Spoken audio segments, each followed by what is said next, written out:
Hello and welcome back to the SHR and HRP online lectures. Thank you so much for joining in. Now, today we are going to understand and study the role of HRM. The role of HRM is to plan, develop, and administer policies and programs designed to make optimum use of an organizational human resources. किसी भी organisation के पास जो भी human resource रहता है उसका optimum utilisation करना ये एचआर का काम होता है और ये एचआरएम वो काम करती है, राइट? नाउ ऑप्टिमम यूटिलाइजेशन का मतलब क्या है? And the same is expected by your teachers कि हमारे जो स्टूडेंट है उनका भी हम ऑप्टिमम यूटिलाइजेशन करें. Now what is the meaning और what do we mean by the optimum utilization? समझिए एक के पास किसी के पास पावर पॉइंट प्रेजेंटेशन बनाने का स्किल है आपके ऑर्गेनाइजेशन में, ठीक है? बट वो प्रेजेंटेशन तभी बना सकते हैं जब उनको प्रॉपर गाइडेंस मिलेगा, जब उनको प्रॉपर कंटेंट मिलेगा, जब उनको प्रॉपर इंफॉर्मेशन मिलेगा कि करना क्या है. तो एक और एम्प्लॉय है, ठीक है, उनको कंटेंट मैनेजमेंट आता है, कौन सा कंटेंट कैसे लिखना है, ठीक है, मतलब कौन से टॉपिक में क्या लिखना है ही नोस, और वो स्लाइड्स में कैसे दिखाना है the other guy knows. So guy one guy two, ठीक है, पर्सन वन पर्सन टू.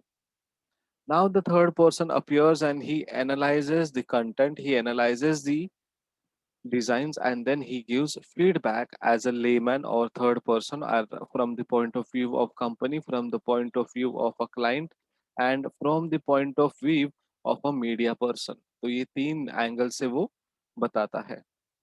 अब इनका ऑफिस में काम क्या है? जो उनका रेगुलर रूटीन वर्क है, जो भी एक्स वाई जेड काम होगा कॉर्पोरेट में, हजारों प्रोफाइल्स हैं, तो उनमें से इन तीनों का एक एक प्रोफाइल होगा.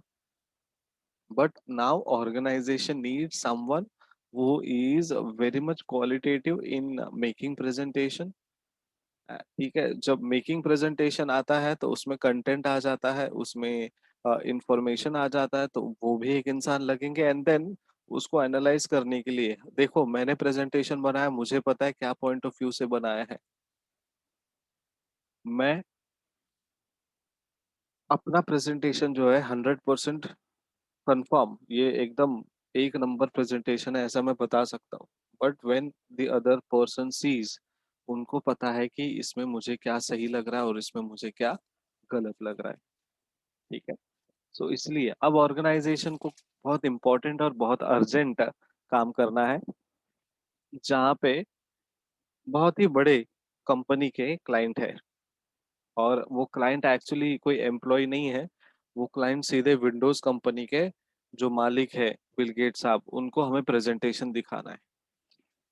जिसने सॉफ्टवेयर बनाए हैं, जिसने अ, इस एप्लीकेशंस को बनाया है, अब उसी एप्लीकेशंस के थ्रू हमें प्रेजेंटेशन देना है, तो सोचो प्रेशर कितना है. तो now optimum utilisation of resources में अब हम ऑर्गेनाइजेशन क्या करेंगे, इनके पास ये तीनों के पास एक एक स्किल है इंडिविजुअली, तीनों को एक साथ बिठाओ, उन एक को बोलो कंटेंट ये है, वो उस हिसाब से बनाएंगे.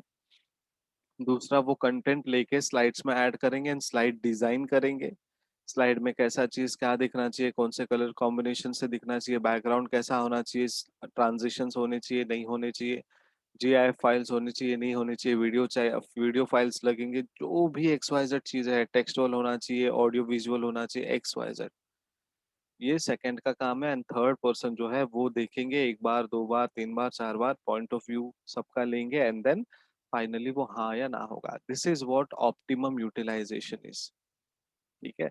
ये काम आप भी कर सकते हो, optimum utilisation of your teachers, but we don't do. क्यों डोंट डू? बिकॉज एक बार हम घुस गए तो वो पीछे पड़ जाते हैं सर टीचर लोग, एंड देन फिर हमको मेहनत करना पड़ता है. अब टीचर्स का ऑप्टिमम यूटिलाइजेशन कैसे करेंगे? आप खुद सेल्फ स्टडी करके आने चाहिए कि सर ये डाउट है, सर मुझे ये पर्टिकुलर पॉइंट नहीं समझा, सर थियरिटिकली ऐसा लिखा है बट सही में ऐसा होता है क्या, क्या ये पूरा प्रोसीजर फॉलो होता है क्या? Anything related to subject you could have asked. बट हम लोग क्या करते हैं, ऑनलाइन बैठते हैं, सर मैं कल नहीं था, सर ये सिखाया, सर नेटवर्क इशू है, सर भूल गए हम लोग।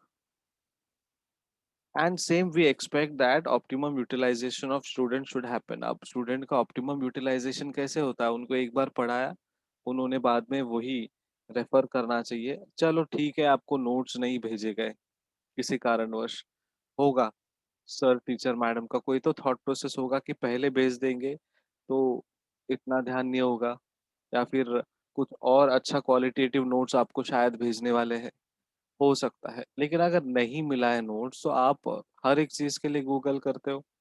टॉपिक्स आपको याद होंगे, टॉपिक्स आपने लिखे होंगे, अगर पढ़ाकू बच्चे हैं या होशियार है या ऑफलाइन एग्जाम की तैयारी चल रही है, तो फिर आपने पॉइंट्स तो लिखे होंगे।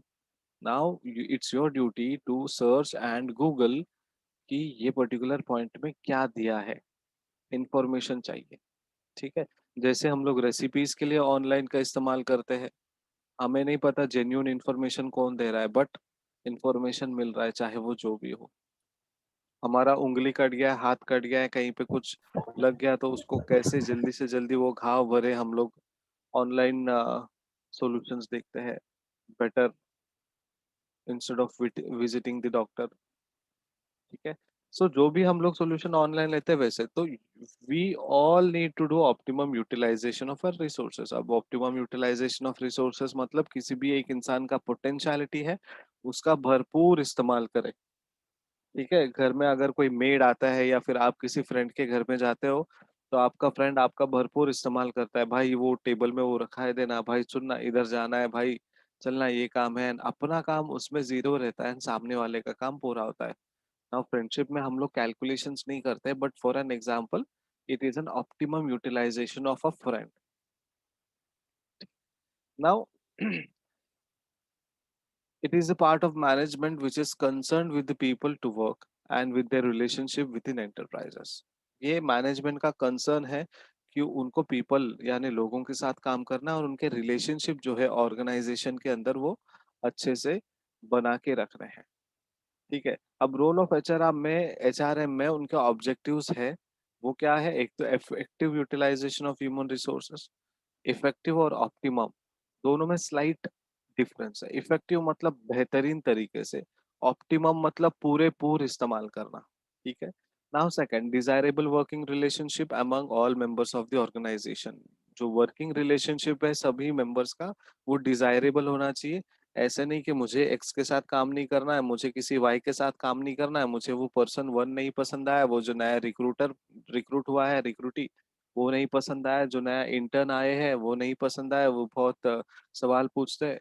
सो that means you are not desirable to work with few persons, maybe with your team, maybe with your company। so desirable working relationship होना चाहिए members और organization के साथ, और maximum individual development होना चाहिए।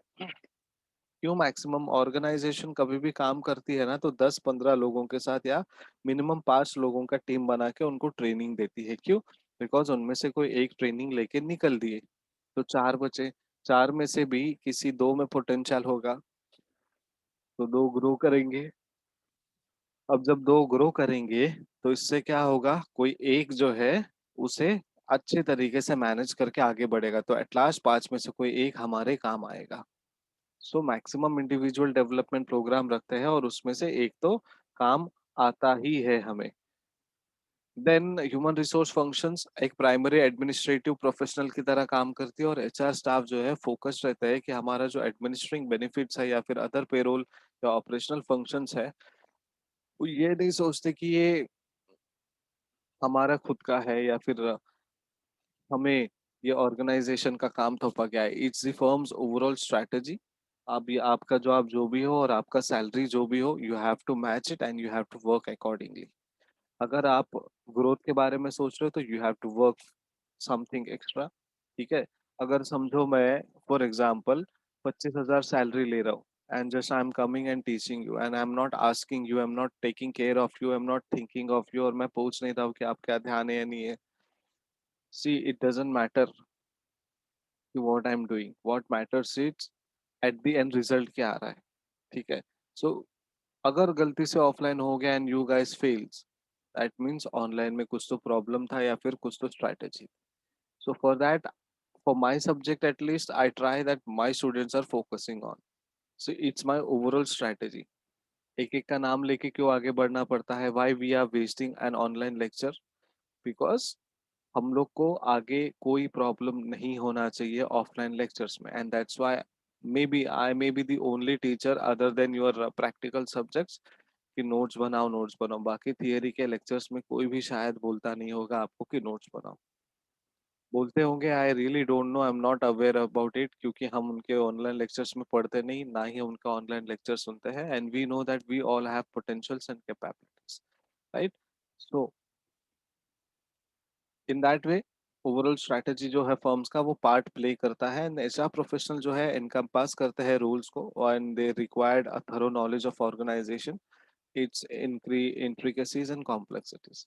Now, the ultimate goal of HR, every HR person, is to develop a link between employee and organization, because employees का और organization का commitment अगर strong रहेगा तो it's well and good, लेकिन ये अगर बहुत ही weak रहेगा, if a person if a person is working with the organization just for the sake of salary, then वो relationship बहुत ही crucial है और उसे हमें संभालना है। अगर आप सिर्फ सैलरी के लिए काम कर रहे हो तो एटलीस्ट आपका जो minimum basic duties and responsibilities है वो फुलफिल करो, right? Otherwise if you are not doing the same also, तो एचआर के पास एक अस्त्र है, शस्त्र है, जो आपको वार्निंग लेटर देंगे and then they will throw you out. So basically HR जो है वो सारे रोल्स एंड रिस्पॉन्सिबिलिटीज को निभाते हैं, और वो ऑर्गेनाइजेशन और एम्प्लॉय का लिंक जो है, क्रूशल जो रिलेशनशिप है, उसको मेंटेन करने के लिए भागते हैं। ये है रोल ऑफ एचआर। और first and foremost role of HR personal ये है कि वो कंटिन्यूस एजुकेशन दे हमारे एम्प्लॉयज को, ताकि जो भी चेंजेस या चैलेंजेस वो फेस कर रहे हैं, ठीक है, अपनी कंट्री से रिलेटेड, अपने ऑर्गेनाइजेशन से रिलेटेड, या फिर कोई भी पर्टिकुलर प्रॉब्लम हो, तो उस हिसाब से वो टैकल करने के लिए रेडी रहे। ठीक है, अब हम लोग क्यों एजुकेशन लेते हैं? क्योंकि हमें पता चलना चाहिए कि कौन से कंसेप्ट को क्या बोलते हैं, कौन से कंसेप्ट में क्या आता है, इतने इतने स्पेशलाइजेशन है, स्पेशलाइजेशन में मुझे क्या कहाँ जाना है, एंड अगर वो स्पेशलाइजेशन आपने चुना है तो आपको वो स्पेशलाइजेशन का डिटेल्ड थियरीज जो है, वोकैबलरी जो है पता होना चाहिए, एंड इसलिए we are learning HRM, SHRM एंड HRP, that is strategic human resource management and human resource policies. ठीक है, अगर ये भी आप लोग ऑनलाइन में ठीक से नहीं पढ़े, and then you go for the interview and you visit the interview and become a candidate for any company, and then वहां पे आपको पूछा जाएगा व्हाट इज HRP, तो आप ऐसे मुंह देखते बैठोगे, and then whatever efforts we have taken for you, it is zero, and whatever efforts you have taken for yourself, for your devices, for your home, it comes to zero if you cannot answer, right? And बहुत सारे लोगों को तो HR छोड़ो, बाकी के streams के भी स्टूडेंट्स को ये नहीं पता होगा कि जब tell me something about yourself बोलते हैं तो मुझे क्या क्या बोलना है। Why? Because no one gives you training for that in academics. लेकिन एटलीस्ट आपसे ये एक्सपेक्टेड है कि आपका जो एकेडमिक क्वेश्चन पूछे उसका आंसर आना चाहिए। कल का सैटरडे सिखाया हुआ या वेनसडे सिखाया हुआ अगर आपको याद नहीं है, तो ये 3 साल का अगर आप हर महीने 2 महीने करके 6 महीने तक इंटरव्यू दे रहे हो, एंड 6 महीने में पूछेंगे कि सर ये 3 साल में आपने क्या सीखा, तो then your answer would be I don't know, right? So we have to count down our memory, we have to make, अगर नहीं याद रहता है तो नहीं याद रहता है, सिंपल है सर, लेकिन उसका सोल्यूशन भी निकालना बहुत जरूरी है, right? So whatever you do और work as an HR from now, अभी से आप HR हो ये सोचो और उस हिसाब से काम करो। सी, मेरा बीच बीच में बहुत प्रवचन या बकवास होते रहता है, and that is only for your development, only for your wellbeing. ठीक है, अदरवाइज मैं सिलेबस पढ़ा के आगे भी जा सकता था, but it is the need of an industry, it is the need of an hour कि आप मल्टी टैलेंटेड और मल्टीटास्किंग होनी चाहिए, right? Then primary responsibilities of HRM managers or human resource managers: one, to develop a thorough knowledge of corporate cultures, plans and policies, to act as an internal change agent and consultant। Organization का आपको एक educator बनना पड़ेगा, आपको लोगों को corporate culture सिखाना पड़ता है एंड उसके बाद जो पॉलिसीज़ है ऑर्गेनाइज़ेशन के वो बताना पड़ता है और act as an internal change agent. जो भी चेंज होता है इंटरनली उसका एजेंट आप बनते हो और आप उसे कंसल्टेंट की तरह सबको बताते हो और ये बेसिकली आपका जब इंडक्शन होता है तभी ये सारी चीज़ें हो जाती है। आपको ट्रेनिंग दिया जाता है, पॉलिसीज़ के बारे में बताया जाता है, ऑर्गेनाइज़ेशन क्या है, कैसा और कितने चेंजेस हुए वो बताया जाता है। आपके सैलरी से रिलेटेड बताया जाता है। Then their primary responsibility is to initiate some changes। जो भी चेंजेस होंगे वो इनिशिएट करना, जो भी चेंजेस रिक्वायर्ड होंगे वो इनिशिएट करना, जो भी एक्ट है, ठीक है, जो भी एक्शंस है एज एन एक्सपर्ट एक्सपर्ट और फैसिलिटेटर की तरह वो एक्टिवली काम करने चाहिए।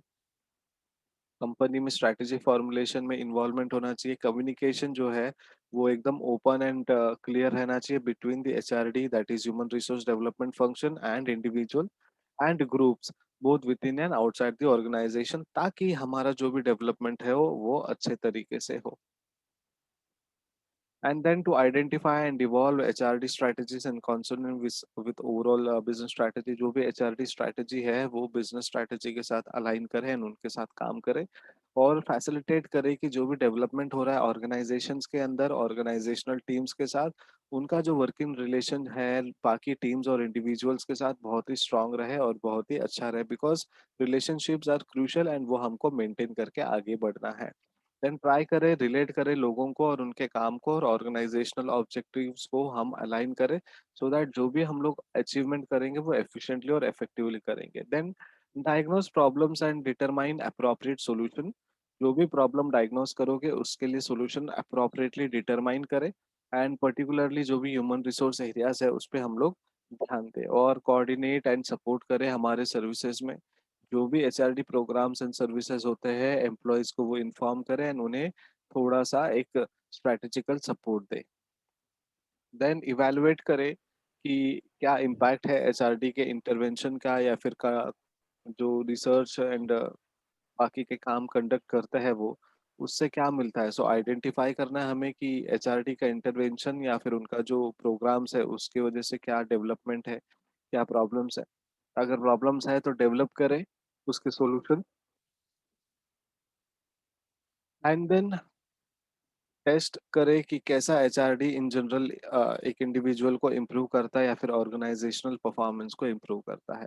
Now different management gurus have deliberated different roles for the HR managers. अलग अलग मैनेजमेंट गुरुज ने डिलिबरेट किया है अलग अलग रोल्स ऑफ एचआर मैनेजर्स को based on the major responsibilities that they fulfil in the organization, और उनमें से कुछ कॉमनली एक्सेप्टेड मॉडल्स जो है वो यहाँ पे एन्यूमरेटेड है। ठीक है।